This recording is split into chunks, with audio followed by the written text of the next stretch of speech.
Hey, everybody. Couple quick announcements. We have new content on the Patreon, lots more coming. As well, we also have a merch store, if you didn't know. Links down below for both of those and the Discord. Announcements after the show, and, well, that's all. Here you go.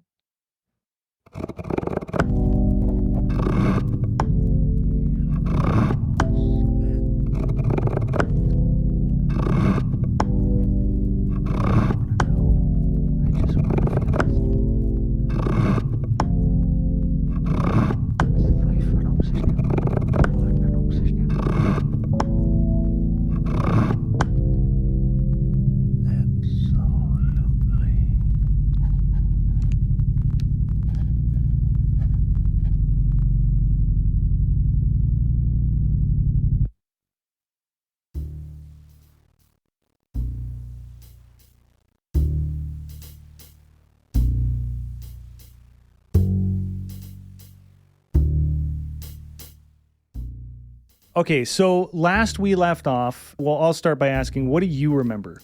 So Sheriff Garvey and Birdie were heading towards the... consult my notes here. We were heading towards the Will Scott's home because we were looking for Andrew. I mean, I remember like that.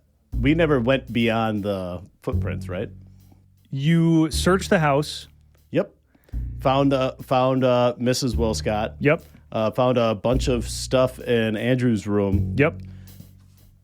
And we were going to move on from there, but that's the 10 minutes that we should probably redo. Yes. So I had you roll an intuition check last week, and I gave you some clues that you already had, but in that moment, There was the handles from the saws were missing. Yep.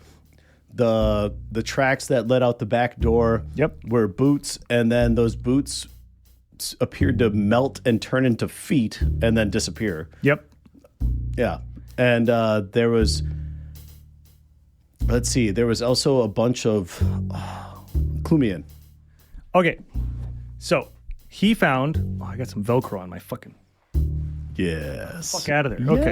Yes. Birdie found a jewelry box that had hair of different colors and lengths. One of the little cubes for the jewelry box had like something dried in it, some kind of mucusy looking thing. There were also some fingernails. He found the saws and stones and rocks and other random things. And he also found the journal and about Andrew's scientific approach to figuring out what did and did not work towards his goals. Well, he found a piece of paper, not a whole journal. Correct. And he also found some dried blood. And, you know, there was mention about cutting deeper. Do you want me to reread the thing? Yeah. Okay. It's not terribly long. Inside the drawer is a notebook with a numbered list. Each number has notes. So the piece of paper that he found it has a numbered list. And it reads as follows. 1. Worked. Cannot believe it. I saw him at the bridge. Something was different, but I think he could understand me, ? It was like something was missing, but I can't quite put a finger on it. 2. Tried with one of the stones from the old mill and didn't work. Maybe I didn't cut deep enough, but maybe it's just the object? Okay, I tried it again with one of the saw handles and it worked. Reminder to bring something from home next time so I can get back faster and to cut deeper. 3. Still nothing. I even tried some of the techniques from the first two and nothing. It hurts. It's like even if I slept well the night before, suddenly all my wakefulness is gone. Still nothing, all caps. I don't get it. She should be feeling something, but again and again she shows no interest. 4. She's dead. I felt horrible, like I lost something of myself. Not because she's gone, good riddance, but some energy. He did as he was told in the way he knew how. Odd that even in death he can't write worth a damn. Another one worked, but I tried something a little different to ease off the way it made me feel the first time, and I think it made it easier on me. 5. Mr. Smithson's memory seems to have been affected, which is a positive side effect, I think. Regardless, he too does as he is willed. The more I need to push, though, the worse a toll it takes on me. I think I'm fading, or something. I'm not sure. 6. Still nothing like number 3. Not sure if it's even worth doing, but I'll give it another shot when I need to. So, in the room, you found dried blood hidden under a blanket. You found the saws, a few of which were missing handles, stones, the hairs and whatnot. You also found the gun safe in the parents' room. With no gun in it. And ammo kind of spilled out. Yep. Yeah. So, let's see. Andrew is armed, presumably. Yeah. Okay, so right now, Birdie is out at the steps, at the footprints. Yeah, 20 yards away from the back door of the house. Birdie stops at the tracks and kind of takes a moment to take them in. I mean, he has spent a lot of time in the cavalry and, in the Rangers and stuff. He does know how to read a trail. Hey, Sheriff? Yeah. Yeah, this one ain't looking right up here. Gotta think, okay? We gotta think like Andrew's thinking right now, okay? Clearly he's been up to something, and Tate and I show up, kind of put a wrench in his operation, so he's making decisions on the fly. He's no longer as methodical if he ever was. Well, that notebook I found, that little scrap of paper, seems to imply that he is a methodical individual. Now that we're here, he's having to, kind of ad-lib, if you will. Right? He's making it up on the fly instead of approaching this in a slow and methodical path. So what did we find? What did he have in his room? Birdie's going to kind of take a step back from the footprints within the boot prints and take in the evening. Garvey is keeping his head, very much on a swivel. He knows this, Andrew, this kid, is armed, probably dangerous, and could be watching them right now. Mm-hmm. Now, Sheriff, I know I don't need to tell you that, a man with a gun is a dangerous thing, but a young man or grown-up kid with a gun is that much more dangerous because typically ain't as much thought put into what they're going to do. Yeah. So we got to keep an eye out for that. I've dealt with my fair share of young men with weapons. Yeah. I think brash is the word. He nods his head. All right. So the way I see it, we don't know where he's gone, right? There's a trail out here that ends cold and dead. So what did he have? What do we know that he was interested in? I mean, we had that little tray filled with goodies. Is this him thinking like in his head? Or out loud? This is him thinking out loud, actually. Okay. I don't know how much of... Garvey never made it in the room, did he? Not into that room, no. Oh, okay. So, no. And last week, you were able to put it together where he is based on the clues I just went over. Correct. Yep. And that has not been lost. Now I'm selling it. And I'm buying it. All right. So the trail runs cold here. Know that Tate has this fixation on the bridge, but the bridge don't feel right to me.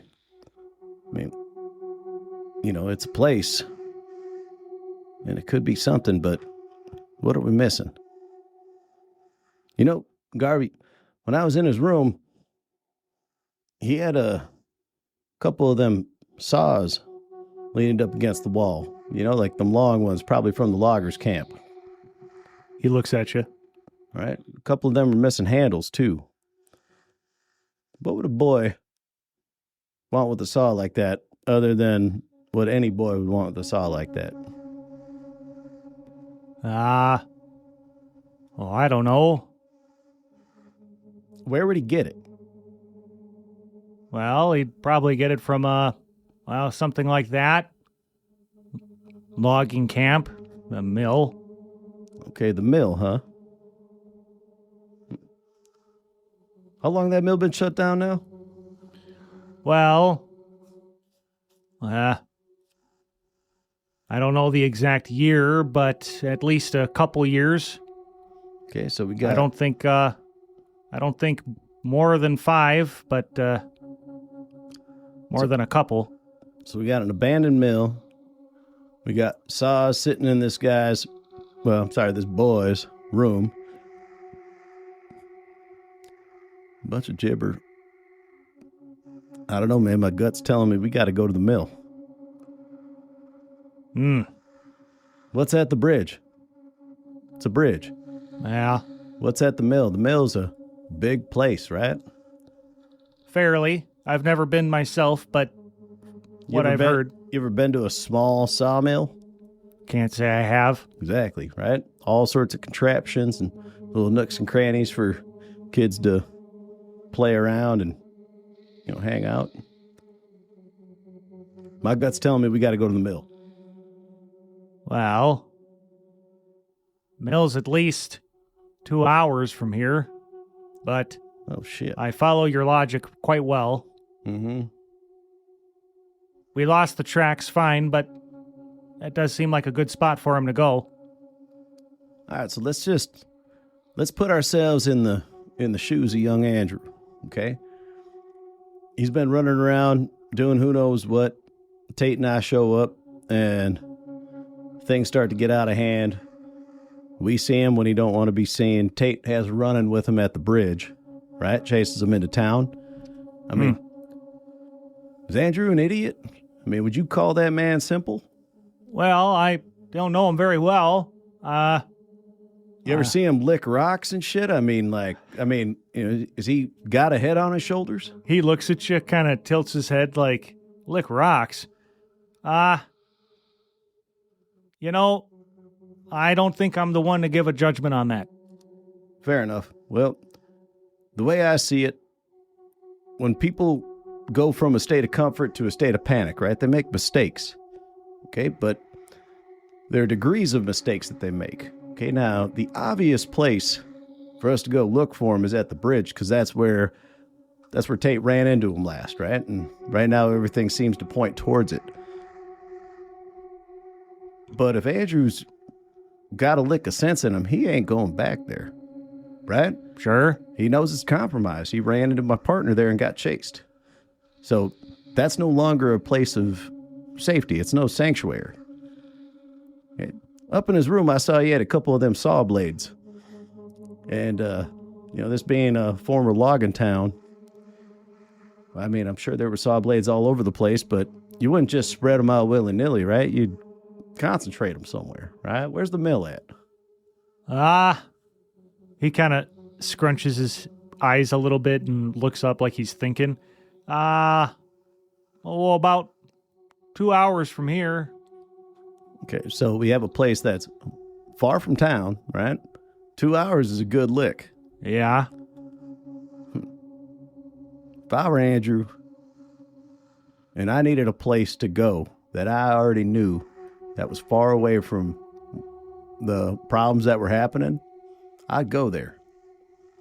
I'd say I'm not a betting man, but that'd be false. I am a betting man, and I'm betting you he made his way to the sawmill. Because what else does he know around here? Well, if I was a betting man, yeah. Well, we better get going then, huh? All right. I don't know where that is, so... I know about the way. Follow me. Okay, let's go. What do you think happened? I'm curious. I want... You want Charlie's opinion? Yeah, Charlie Birdie's a smart guy who is versed in the occult, right? What does he think happened? He thinks that Andrew was tapping into his friend's spirit, trying to punish those who tormented his friend that drove him to suicide.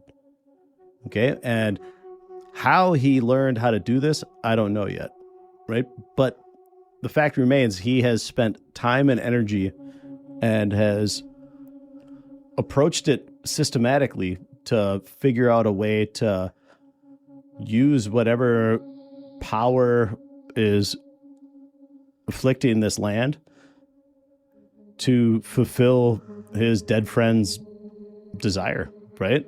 He wants payback. Let me ask you, I'm going to reread part 2 from that note. Tried it with one of the stones from the old mill and didn't work. Maybe I didn't cut deep enough, but maybe it's just the object. Okay, I tried it again with one of the saw handles and it worked. Oh. Reminder to bring something from home next time so I can get back faster and to cut deeper. You also found dried blood in the room. You found 2 footprints that just end, right, with some hoodoo shit going on at the bottom of them. And there's also, so I can get back faster and to cut deeper. Okay. The handles are not in the room. They're missing. So he either A, goes into a spirit realm, or B, fucking disappears into the ground, or he's flying. I mean, am I missing the mark still? He's getting somewhere. That's what I'll say. All right, he's getting somewhere. Or he's transforming himself into something that doesn't leave big footprints. Something. He's a bat. He's a vampire. He's a crow. Oh, he could be a crow. No! No, he's not a crow. No. Or is Fucking he? Crow. Does self-harm transform him? I don't know yet. There's still maybe not enough info. Yeah. Okay, so all that in mind, you're sitting out there and you say, all right, let's go to the mill, right? Time is of the essence. And you're following the sheriff. That's right. This next part I will read aloud for a while. And because time flies, and I often am baffled at how quickly it flies, we started recording 27 minutes ago. And we have 5 minutes of useful recording. Maybe 10. Okay. Walking from the Wilscots' home, the two begin their journey toward the mill.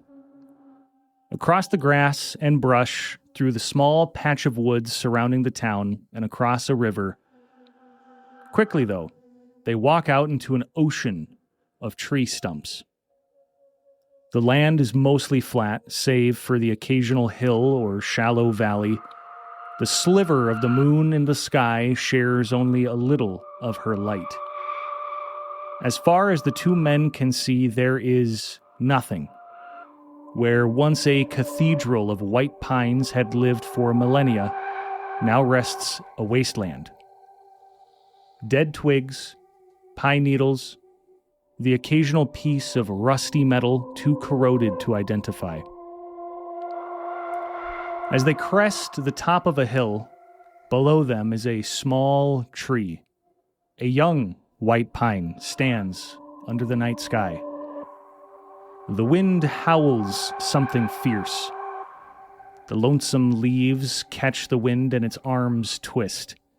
One among countless remains. For a moment, it's as if the very nature around you were weeping.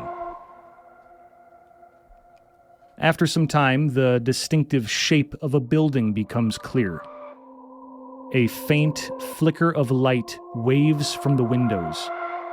Nearby, the river shimmers and bubbles along the silent night.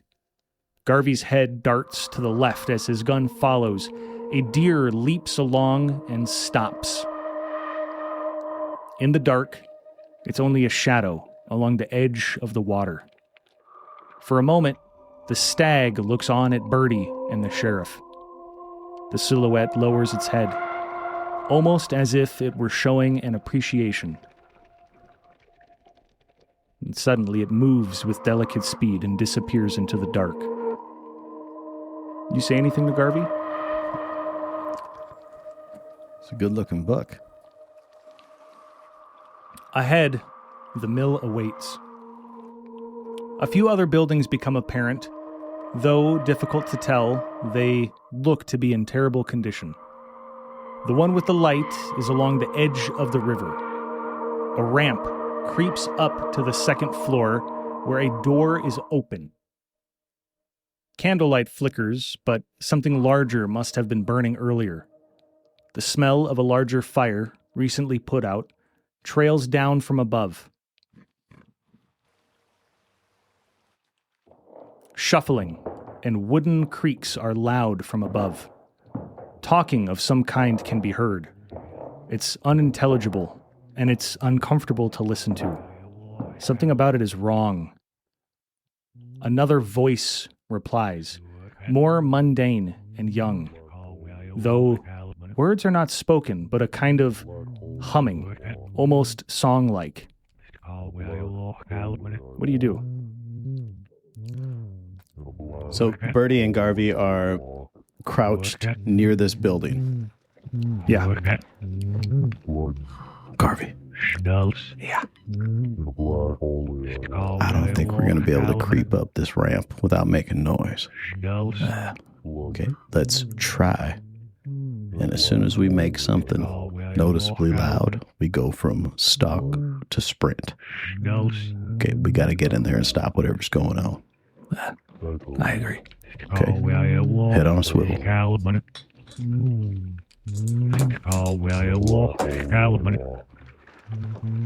What'd you roll? 92. Over it doesn't matter because that's a fail. So what is he trying to do? Birdie's intent is to, with his pistol out, make his way silently up this exterior ramp and or stairwell. I believe it's Well, there's a ramp, and then so from where you're facing, right there, the river is flowing behind you, right to your left. Right in front of you is the river is to your right. The mill is right in front of you, and there's a ramp coming down from the second floor into the river. Further to your left is a actual like stairwell that goes up into this building. and that is an exterior stairwell. Yes. So Birdie's plan is to go up the exterior stairwell to the second floor. Okay. Now you failed your stealth check. Correct. So Birdie starts to make his way up the stairs. It's one of those ones that kind of goes up, turns, up, doorway. When he gets to the second turn, this whole time he's been very careful to, plant his feet in such a way that it's quiet and distribute his weight in such a way as to not make the wood creak. But when he gets to the second curve, the slick, almost slimy wood beneath him catches him off guard. There's a piece that is warped in such a way that it has a lump that when he puts his foot up, it kind of slips down, and he puts a little too much weight on the railing to his side. And the railing, you hear a loud and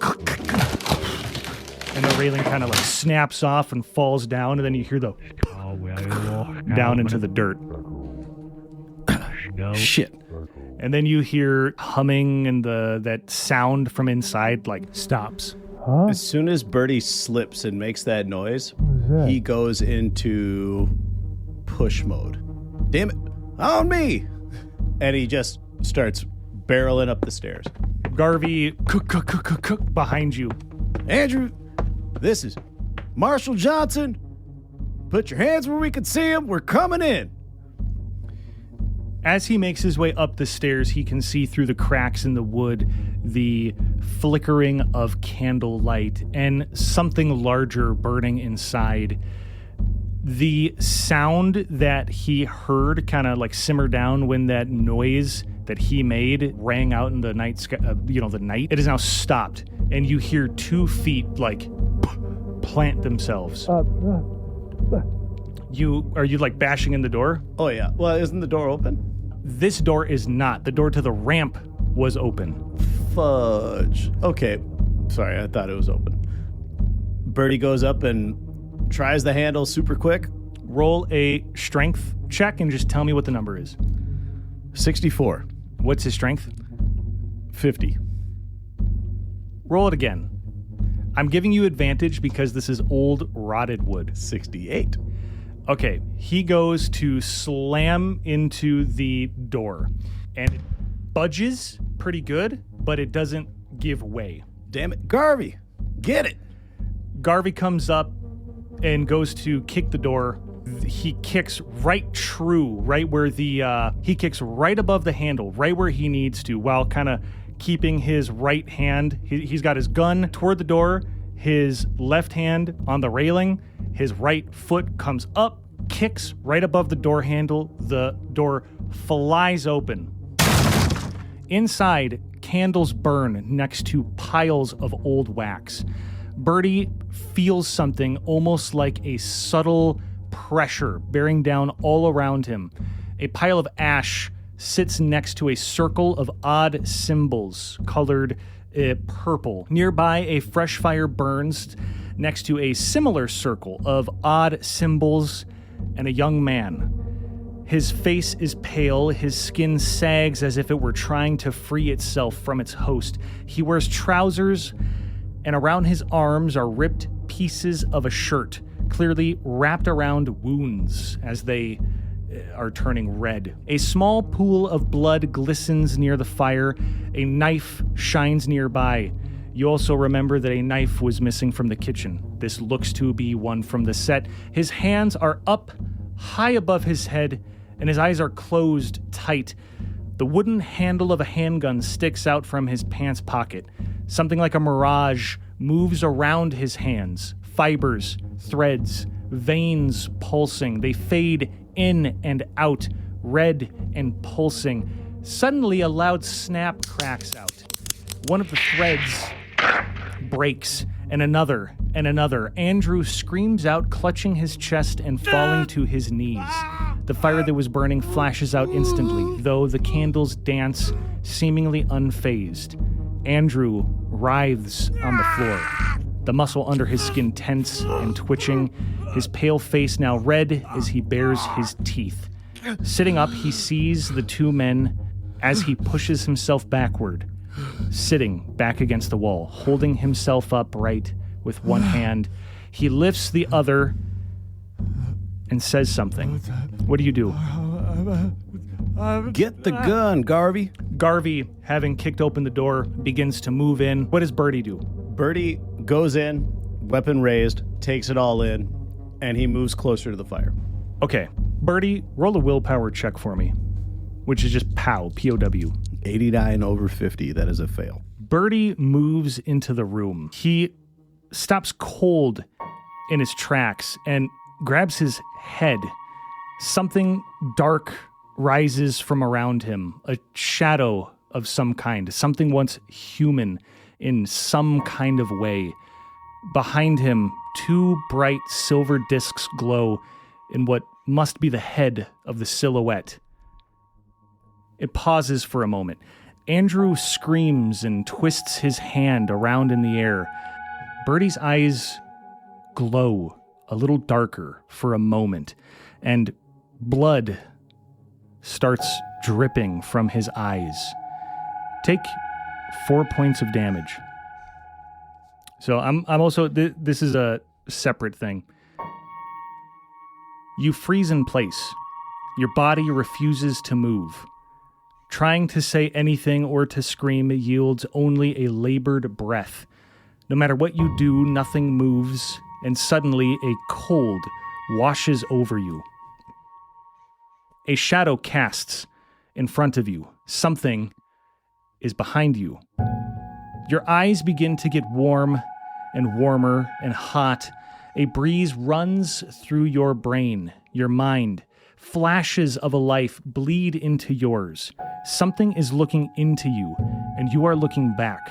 A glow fills your vision, and burning overtakes the sockets of your eyes. Terrible pain, and suddenly it ends. You cannot see, but everything is a blur. Tears run down your face, but they're thicker. They taste like iron, and you collapse to the ground. A freezing sensation takes grip around the inside of your skull while the burning continues. The images continue to run through your mind as well. Memories mixing with yours. Birdie is now on the wood, collapsed. Tripping over a branch, playing with friends. A dog barking, held back by a leash. Trees falling, falling, falling. A difficult test in a classroom. A beautiful woman. A hand across a paper with a pen. A house, corpses, and the call of a carrion bird. Heat from a Texas summer. Hope for something that never will. A bridge. Parents disappointed. Loved ones gone. Passion, commitment, glimmer of hope. Black feathers falling like snow, like ash. You hear Garvey yelling. Stop! God damn it, I said stop! Your vision is faint and blurry, but you can make out movement. Several shots crack out. Your ears ring. Slow steps move toward you. Birdie! Come on, Marshal, you... Gotta get up. You hear someone slump down next to you. Garvey coughs a few times. The sensation fades slowly, and relief fills you.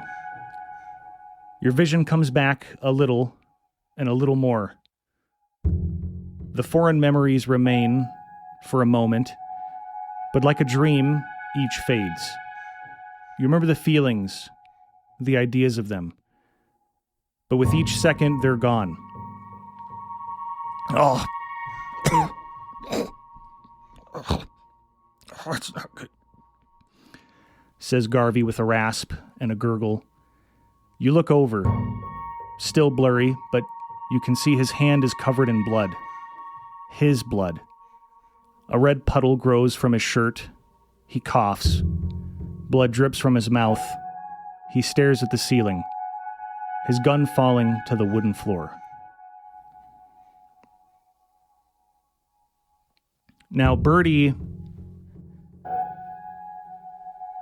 what do you do?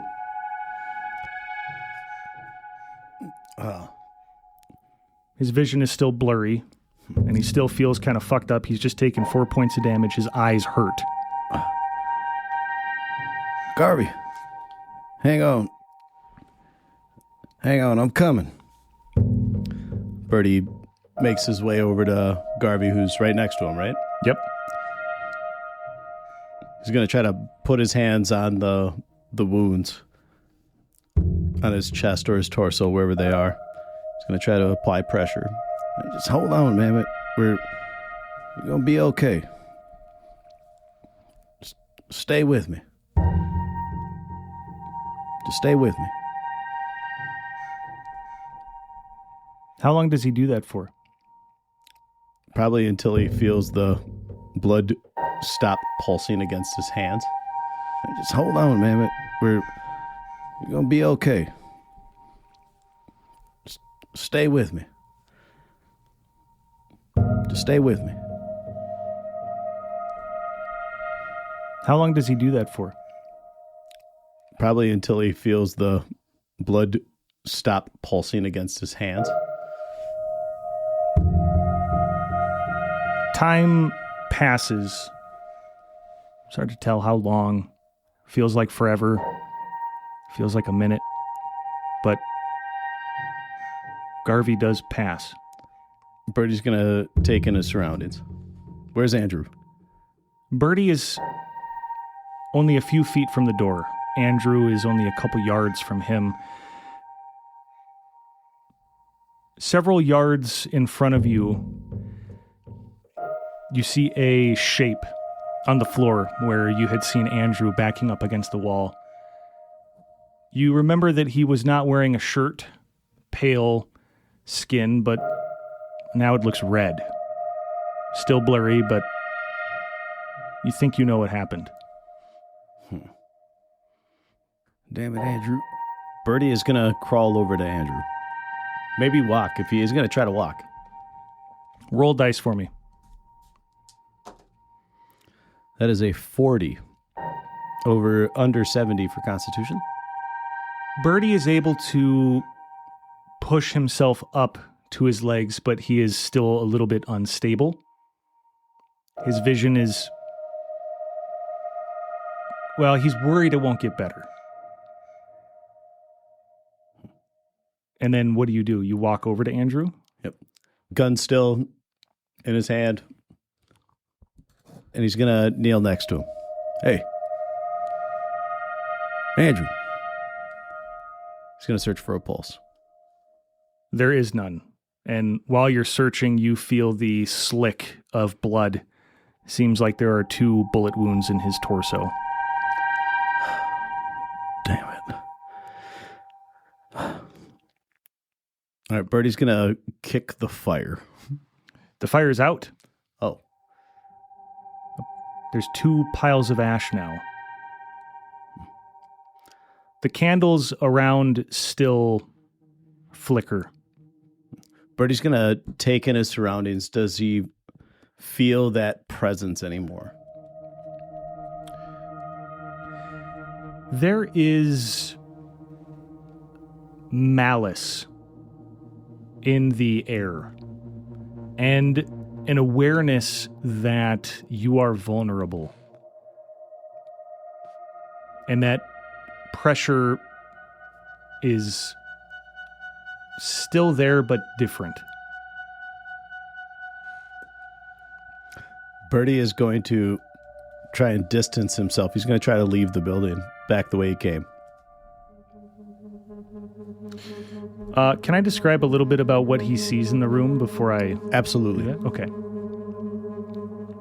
Near Andrew, he can see there was the hand that he had upraised toward the 2 of you.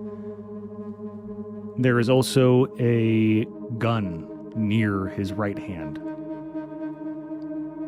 Nearby is what looks like a stack of books.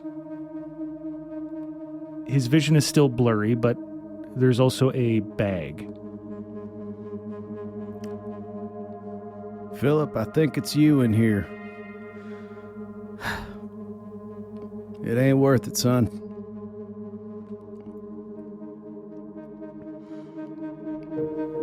You got a bad rap is all. Tormenting the folks of this town. That ain't you. I met your folks. This is hate. Rolling, I'm going to say intuition check, which would be intelligence. Tell me what it is. 21 under 85. Okay. Followed by that, I want you to roll a willpower check. 77 over 50. Okay. Critical fail. As Birdie is speaking, he gets a mixture of feelings. One is of amusement, and another is of regret.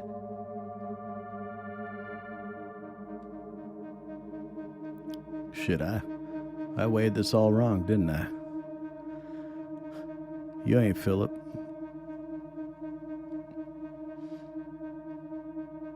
Fuck you. Birdie's gonna try to leave.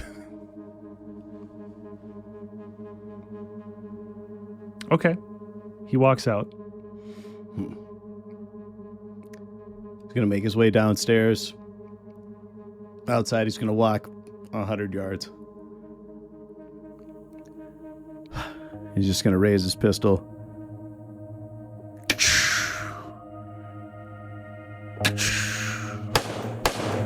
He's going to put out a couple.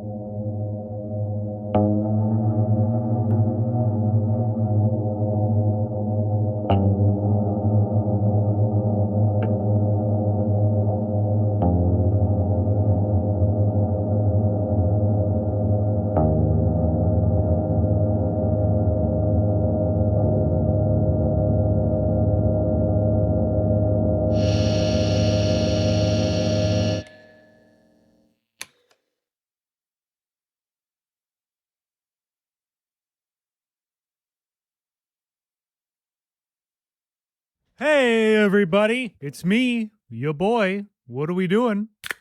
Oh, that's a cold can of Pabst Blue Ribbon. Pabst Blue Ribbon. If you're a David Lynch fan, you know that's a Blue Velvet reference. Whoa, Blue Velvet reference. Pabst Blue Ribbon.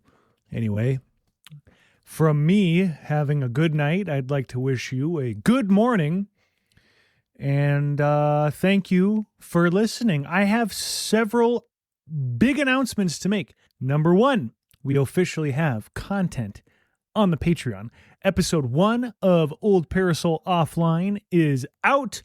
Episode 1 of Mistakes Made is out. And I want to throw a huge shout out to our 2 patrons that we have right now. That is Totoro's Bang Bus and Steak. Both of you guys are awesome people, very fantastic, amazing people.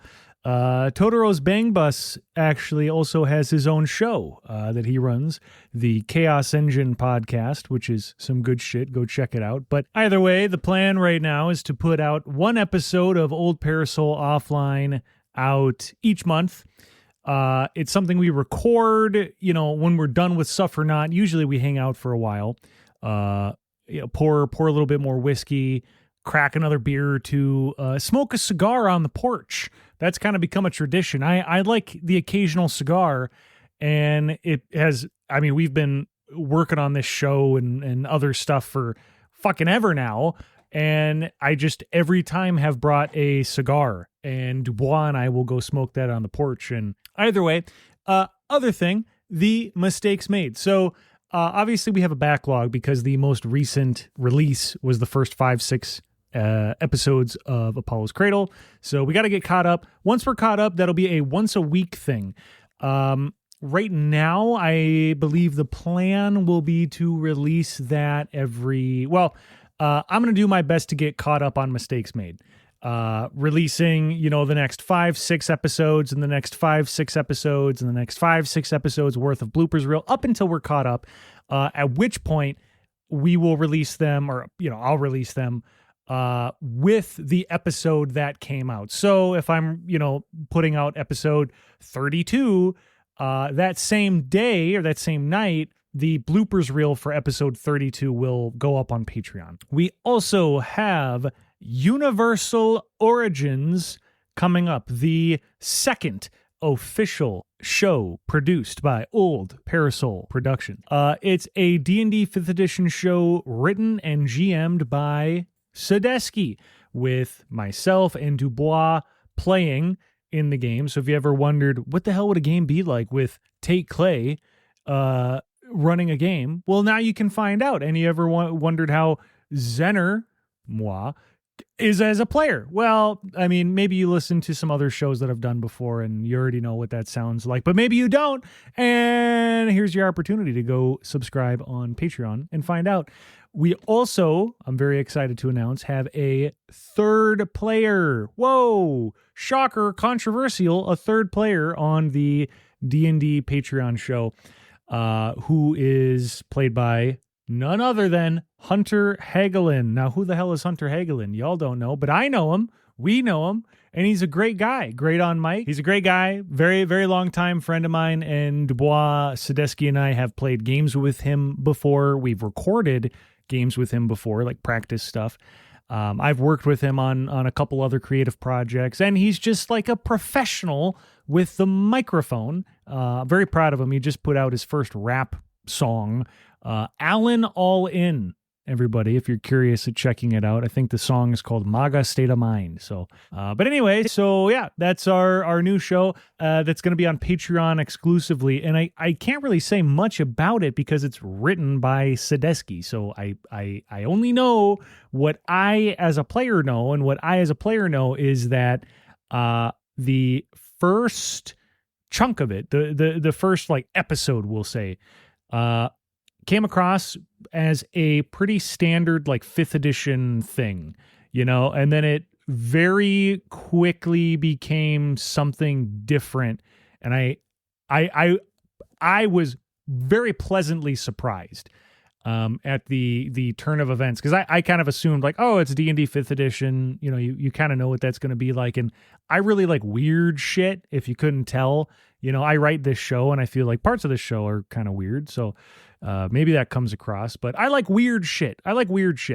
And so far, whatever the hell Sadesky's cooking, I like the smell of it, and I can't wait for the meal to be plated in front of me with garnishes and a glass of red wine. I don't know.